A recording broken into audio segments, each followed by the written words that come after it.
आदाब, इस्तकबाल है। मैं हूं आपके साथ अबू हुरैरा। किसान तहरीक की आग लगातार बढ़ती ही जा रही है। पंजाब से शुरू हुआ किसान आंदोलन का असर अब मुल्क के कई हिस्सों में देखने लगा है।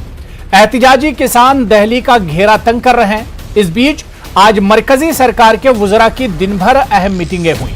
कल किसान तंजीमों और सरकार के दरमियान चौथे दौर की बातचीत होनी है।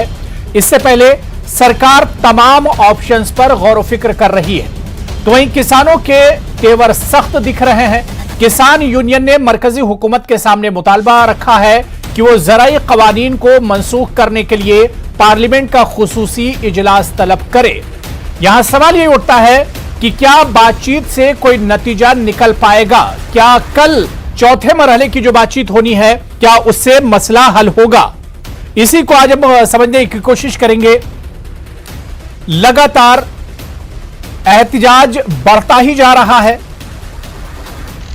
नवंबर के आखिरी दिनों से यह एहतिजाज शुरू हुआ था। 7 दिन इस एहतिजाज को आज पूरे हो रहे हैं। आज 7वां दिन है इस एहतिजाज का, लेकिन कोई नतीजा नहीं निकला। इसी पर हम बात करेंगे। बहुत खास मेहमान मेरे साथ जुड़े हुए हैं। बहुत जल्दी अपने मेहमानों का आपसे तारुफ करा देता हूं। मेरे साथ